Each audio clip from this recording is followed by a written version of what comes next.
What's up everyone, it's Iris here, and welcome back to the channel. Today's video is about 5 stages of grief.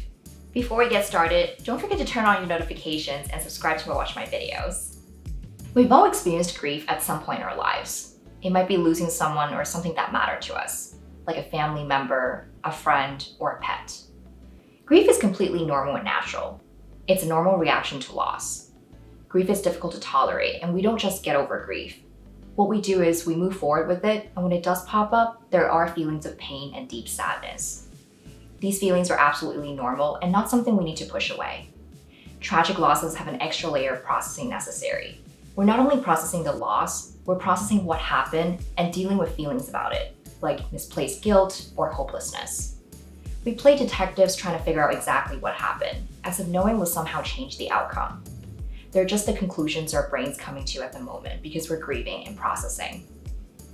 Obviously, grief may be presented differently in everyone, but these are the most common things that people experience. Feeling great one minute and falling to pieces the next minute. Avoiding things and people that remind you of your loss. Moving in and out of denial, anger, bargaining, depression, acceptance. Losing interest in activities. A desire to be alone. Feeling like no one else can understand the magnitude of your loss, not getting over your loss quickly, and missing an idealized version of someone. Whatever you experience, know that grief takes time and allow yourself space and time to grieve your loss.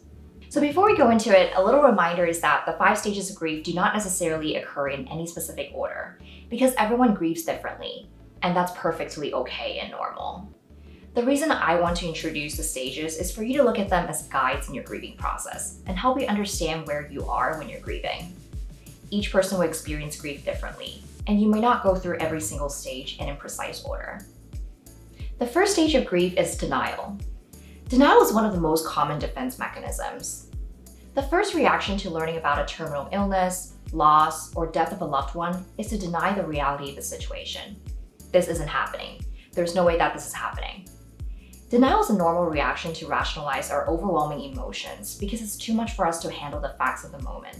So all we want to do is hide from the truth.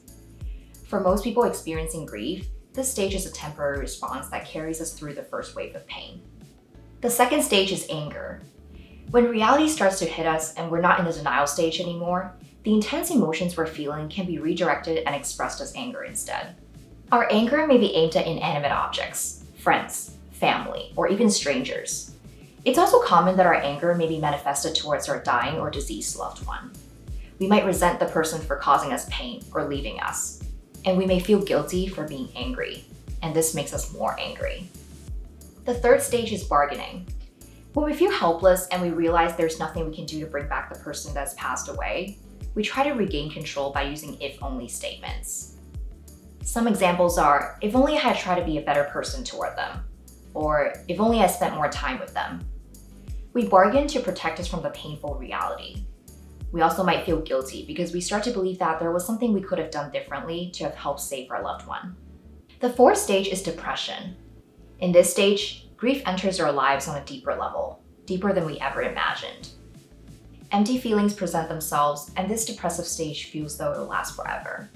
It's important to understand that this depression is not a sign of mental illness. It's an appropriate response to a great loss. We might withdraw from life, ponder about the meaning of life, and moving forward alone. Depression after a loss is too often seen as unnatural. We need to change how we feel or snap out of it. When a loss fully settles in with you, the realization that your loved one is not coming back or is not getting better is understandably depressing. And this is why depression is a part of the grieving process. The last stage of grief is acceptance. Not everyone reaches this stage of grief. Some people may spend more time grieving in other stages. Most people don't ever feel okay or alright about the loss of a loved one.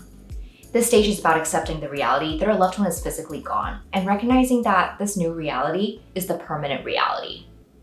We learn to live with this new norm, and we now live in a world where our loved one's missing. With the acceptance stage, we learn to reorganize roles and make new connections as we grow, change, and evolve. Those are 5 stages of grief.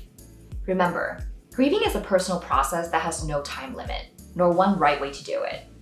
Coping with loss is ultimately a deeply personal and singular experience. Nobody can help you go through it more easily or understand all the emotions that you're going through. but others can be there for you and help comfort you through this process.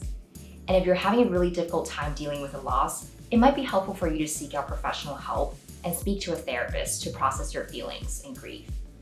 Keep in mind that the best thing you can do is to allow yourself to feel the grief as it comes over you. Resisting it only will prolong the natural process of healing. Thanks for tuning in, everyone. I'll see you next time.